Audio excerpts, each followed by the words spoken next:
First of all, this is a clear intervention in the sovereignty of the Islamic Republic. No country in the world has the right to ask other people to vote or not to vote.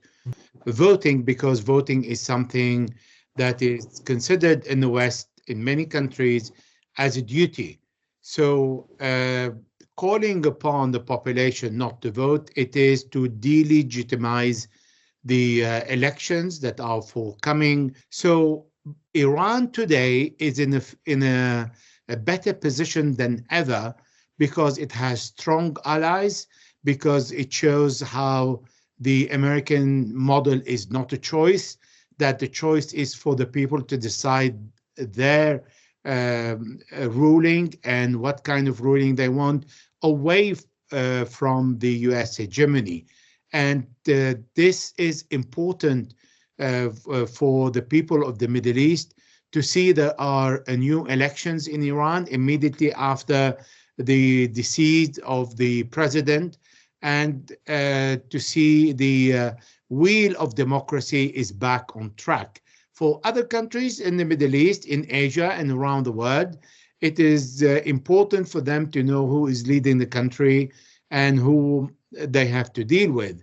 Those who are friends of Iran will continue dealing with Iran and improve the relationship, as the Shanghai Cooperation, the BRICS, Asia, China, Russia, Latin America, Africa, the Middle East, and those who stand against Iran in the Western Club, they will always have the same position. This is a freedom of expression. This is a freedom of voting.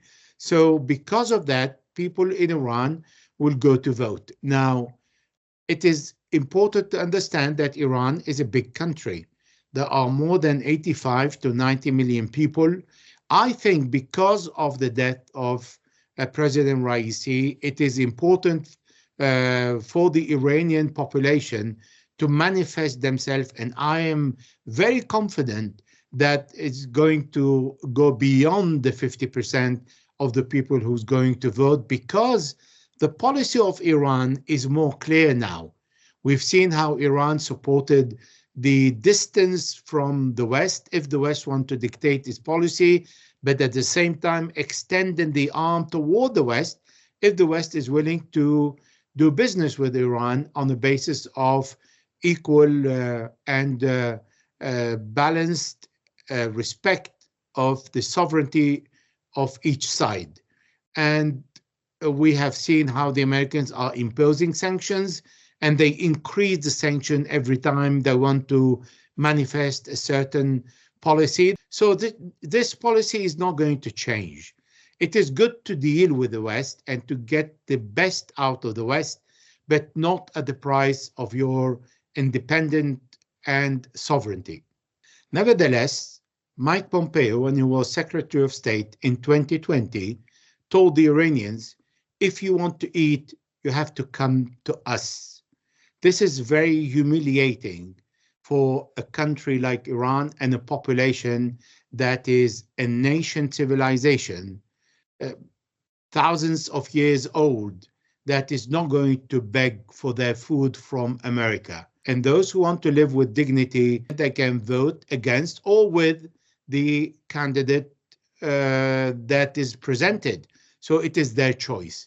For those who complain or support the resistance around the world, and in particular in Gaza, in Lebanon, in Syria, in Iraq, and in Yemen, in fact, the axis of the resistance represent the line of defense that Iran supports and is count on to confront any enemy, whoever is this enemy, if it is Israel or the United States of America or NATO.